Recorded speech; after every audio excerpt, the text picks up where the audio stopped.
We are at the beginning of a new season, and as we step into summer, I really want us to be able to enjoy it and be prepared instead of feeling some angst, maybe some financial frustrations. So in my summer series, we are talking all about how to live a fun and affordable summer. So last week we went the no spend route. We talked about 11 ways to do no spend options for you and your family. This week we are talking about some really fruitful saving habits. So if you are interested in saving money for this summer, then just keep watching. I love talking about money. It's not something that feels weird to me or too personal to me or shameful to me, because it's something that everybody deals with. Whether you have a lot of it or whether you have a little of it, it's an important conversation. It takes me back to one of my favorite childhood movies, Harriet the Spy, and two of the main characters, Harriet and her friend Sport, are talking about money. And Sport's family is very low income, they struggle, whereas Harriet's family is much more comfortably middle class, maybe even high end of middle class. Harriet makes the comment, "I hate money." And Sport says, "You'd like it a lot more if you didn't have any." So we all are at a different place. We have a different relationship with money. We might have a different relationship with debt. And that's going to affect how we view life and how we view summer and how we view vacations and outings with our family. So I'm just going to share a few things with you, some things that I have learned and I am still learning, and I hope that it's able to benefit you in some way. All right, so number one is set your intention before leaving for that thing. So whatever that thing is, maybe it's one of the 11 things I mentioned last week. If your family is going to an outing, likely they're going to have vendors, they're going to have food trucks, they're going to have things for sale, they're going to have crafts, whatever it is. It's so much better to set that intention beforehand. We started doing this when we go to yard sales. You're going to use your own money. You're not going to get out of the car at every single stop. You can only buy this one thing, or you can only buy this certain amount of things. We set those parameters before we even leave home. So if you're going to one of those free functions and you truly do need and want it to be free for your family, then it pays to think ahead and to have your family start thinking ahead. Am I going to be thirsty? Am I going to be hungry? Maybe we need to pack snacks. Maybe we need to pack fun things to play with so we don't need to buy our entertainment and we have that entertainment that we've brought with us. I feel like this is something that moms get really good at. I look at moms that are, a step or two or three ahead of me, and they have just got it. And they have the forethought and the knowledge to look ahead and say, I know when they're going to get hungry and when they're going to get thirsty, and I know they're going to need these activities. And sometimes I've noticed that I have that forethought that maybe my kids don't have. And even when I ask sometimes, they still might not think ahead, or they might say, "Oh no, I don't want a snack." And I know good and well, when we get an hour and a half removed from this moment, they are for sure going to want a snack. So setting those intentions beforehand. Are we going to buy food there? If so, what's our limit? What's our budget for this event? Are we going to do any add-ons? If it is a $2 matinee at your local theater and so your family's all going, are we going to buy popcorn? Are we going to go out for ice cream afterwards? What's the parameters here? Or are we going to say, hey, let's all go to the movie and then we'll come back home and make ice cream sundaes for ourselves? All right, that leads me to my second point, which is to eat your ice cream treats at home. Now, is going out to ice cream bad? Of course not. I like going out to ice cream, especially if we're supporting a local place. There's something so fun about going to an ice cream shop. But I just want to show you the numbers here in comparison. All right, we're just going to use Sweet Frog as an example. If you are an international viewer and you don't know what Sweet Frog is, it is a frozen yogurt place where you can kind of go and get whatever flavor you want and then get toppings. It's primarily on the East Coast. All right, I geek out about stuff like this a little bit, so you'll just have to bear with me. Maybe you geek out about it too. Okay, so currently a small cup at Sweet Frog, I looked it up online, is $8.49. For a small, I cannot. And interestingly enough, I just want you to know, I had this video prepared for last summer, and then with the renovation and the move, I did not get to push out this series. So I thought, well, I'll just pack it up and save it for summer of 2024. I had to go back and update my prices because last year a small cup was $6. And this year a small cup is $8.49. So this is just the world we live in. It's important for us to manage our money well and to be accountable of these things.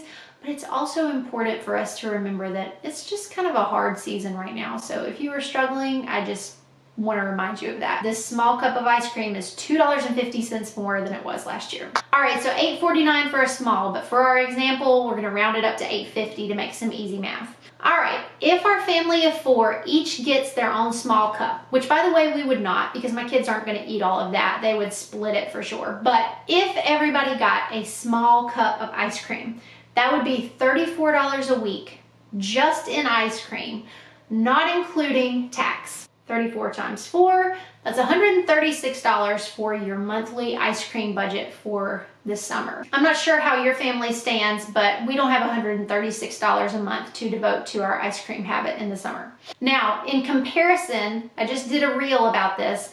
Blue Bunny sells these little mini ice cream cones. They come in a couple of different flavor varieties.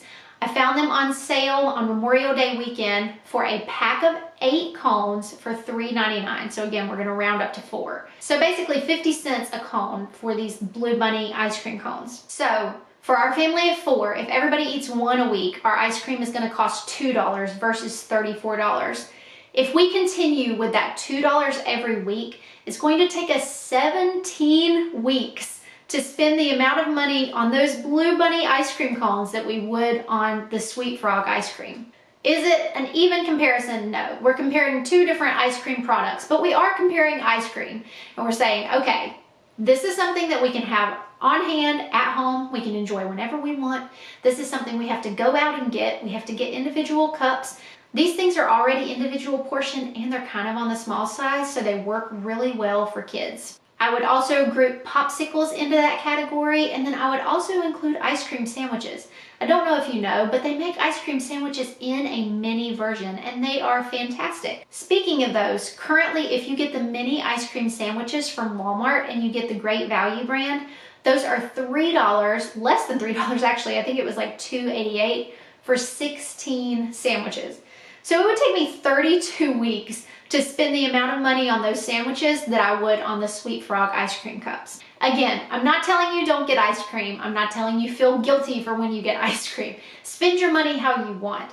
But I just wanted to lay this out just to show you how quickly it adds up. And paying almost $9 for a cup of ice cream can really be hard, and sometimes in the moment, if we're caught in it and we haven't discussed this with our family or with our significant other, it can just feel like if I say no to this, I'm saying no to fun. I think personally that's where I've sometimes gotten caught with things in the past, is you don't talk about it and there's no precedent, there's no expectation, so you go out and you get stuck and you think, well, if I say no to this, then am I being a stick in the mud? No, let's go home and have an ice cream cone or an ice cream sandwich. It'll be okay. If you've noticed a theme of clear communication, that's because it's there. It's there and it's important.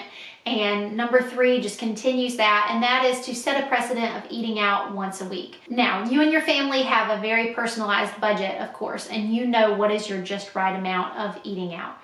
But maybe you don't. Maybe you've gotten caught in that place where eating out is easy and it's convenient and we're doing it more and more, and we're just seeing more of our budget slip away to that, and we'd really rather not. Eating out once a week can be a really easy way just to say, this is what we are putting toward our eating out budget. Unless we're on vacation or something like that, we're eating out once a week. And that can be as structured as we eat out and have pizza Fridays, or it can be as loose as we eat out once a week. And that could be a dinner, that could be going out to breakfast, everybody getting Belgian waffles. That could be going out to lunch because you just need fast food at the park. Whatever your idea of once a week is, this can be a really easy way to do it. This is honestly our frequency for most of the year, not just for summer, and it works pretty well for our family. Are there times when we eat out more than once a week? Yes, of course, absolutely. But that's kind of our baseline. We really try to eat out once a week and keep it around that. And honestly, it keeps me looking forward to going out to eat. You know, if you've been maybe on a long road trip and you do lots of fast food, after a while, nothing looks good. And you see the exit signs passing and you think, I don't want that. I don't want that either. Nothing sounds good. But if you haven't eaten out in 6 or 7 days, then maybe something really sounds good and you enjoy it that much more. All right, and the 4th one is to make a category in your budget for vacations and then stick to it. Now, I've not always been great about it. There have been times when we've done this and times that we have not done this. And I can just tell you that there's such a piece about budgeting when you're on vacation and setting aside that money beforehand and then going through and talking about it. I actually did a whole video about this. It was 2 years ago, and I talked about our debt-free vacation. And I talked about setting aside the money beforehand, and I talked about the importance of making categories. So we will go through our vacation timeline and say, okay, this is how many nights we're staying. How much money is that going to cost? Okay, is there food included at the place where we're staying? Yes or no? Do they have a kitchen where we can cook? Okay, what meals are we going to cook? And then we look and say, how many meals are we going to eat out every day? And then we factor in treats. Maybe we're going to stop at the candy store. Maybe we're going to go to a thrift store while we're there, or a souvenir shop. Maybe everybody wants to get a t-shirt, whatever it is. And then we factor in fun things. Are we going to do a ferry ride or a train ride while we're there? Are we going to rent anything like a jet ski or a golf cart? We budget out every single one of those things. If we're going somewhere like a movie or a zoo or an aquarium where we need tickets, we look up on the website what those tickets are going to be. And then we go ahead and have this lump sum of what our vacation is going to cost. I think it can actually be really nice to have this set away in a separate account, sort of as a sinking fund, and you can totally decide, if sinking funds are right for your family or not. But I think it can be really helpful to see that amount of money and go, oh, that's vacation money. It helps you before the vacation because you know that that's what that money's for and you don't touch it. And then it helps you on the vacation to go, we have all of this money and it is specifically for this purpose and for nothing else. It's such a better mindset than being on vacation and going, we can't spend any money because just being here is just stretching us so thin. I've been there. I think I talk about it in that video, but we had not budgeted for our baby moon. And so when we went on this trip, it just felt like, well, we can't do anything fun because we've already spent money to stay here and for the plane tickets to get here, and we're kind of strapped. There's nothing else that we can spend money on. And if we had sat down and we'd known the finances and said, what can we actually spend? Oh my goodness, it would have been a different trip because we would have had a different mindset entirely. All right, so that's it. Those are the 4 things. Set your intention before you go to some of these free or low-cost outings. Eat your ice cream at home, people, at least some of the time. Eat out once a week and set your intentions, set a budget, and make categories before you go on vacation. It's nothing revolutionary, but the longer I live, I'm finding that the simple things make the most sense, and sometimes we just don't do them because they're common sense and it feels too easy. It really can be pretty simple.